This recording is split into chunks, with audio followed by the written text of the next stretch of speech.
everybody, this is the Wikstrand. So what do you know about the military coup of 1976 in Nigeria? I would assume that your knowledge of this is pretty sketchy.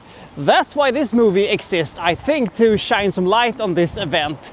And in my opinion, I would say that in the hands of a capable and really great director with some good production value and some great actors, this could have been an absolutely amazing movie. Now we don't have that, and while not a bad movie, it is an underwhelming experience considering what it could have been. But why is that so, and what is this movie about? That's what we're gonna find out today. This is my review of 76.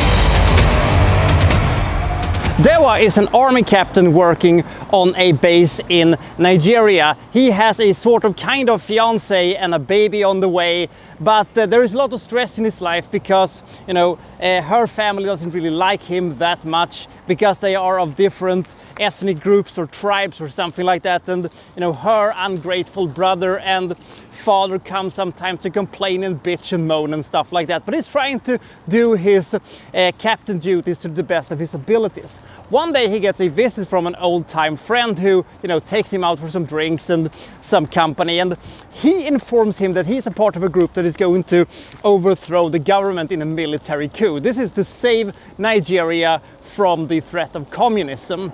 Dewa doesn't really want to do this. He doesn't want to be a part of you know, this coup attempt, and the thing is that he doesn't know how he's going to warn people about the, you know, threat against the Nigerian state, because, you know, his own superior officer seems to be in on it as well. So who is he going to spill the bean to?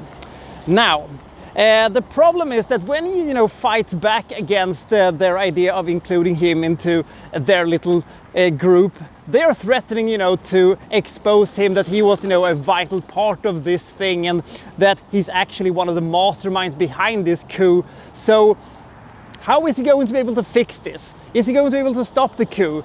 If the coup attempt is thwarted, is he going to, you know, be implicated as one of the masterminds and, you know, spend the rest of his times in jail, or will he benefit from the coup if it is successful? That is sort of kind of what this movie is about. Now, if you would read the synopsis that this movie has on paper, just as it is written, scene by scene by scene, and event by event by event, I would assume that you would think, my God, this is fantastic. It has so much drama, and it has so much historical content, and the characters have so interesting relationships. And, you know, what if, you know, his family implodes because of this, and why won't he tell her about, you know, his family? Is there a reason for it? You have so much here to work with.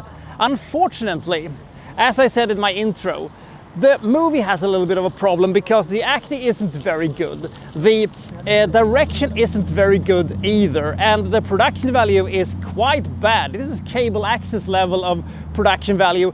Most of the interesting things and the fascinating things that we want to see are, you know, happening elsewhere. We don't get to see it. We only get to see, you know, the bare minimum of the things that interest at least me. Maybe it is because this movie is made more for the Nigerian market rather than the Western market, so we are, you know, supposed to understand the things we don't get to see. But some context would have been appreciated.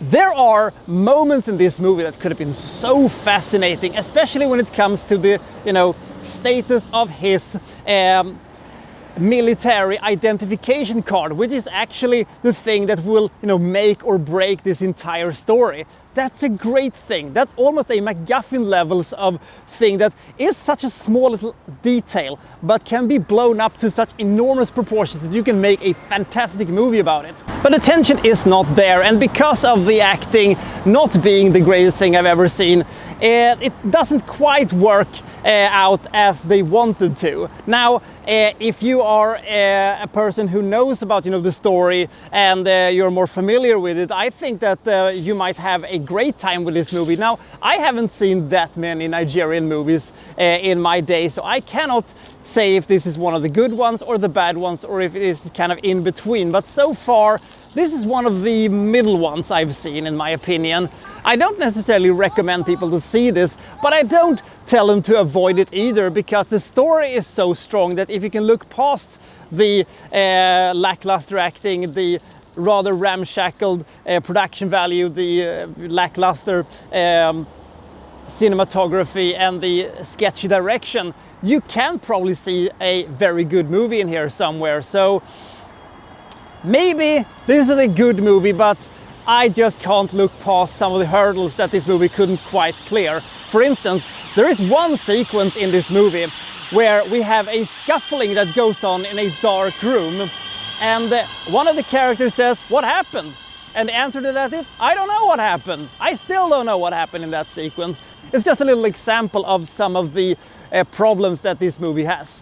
An interesting historical event and compelling characters cannot compensate for the lackluster acting and the bad camera work and all that good stuff. And also, 118 minutes was a bit of a slog to get through. I give, however, 76, 44 points. I think that the story is really good, but not every movie can be Argo, I guess. So take that for what you will. It's not bad, but it's not very good either.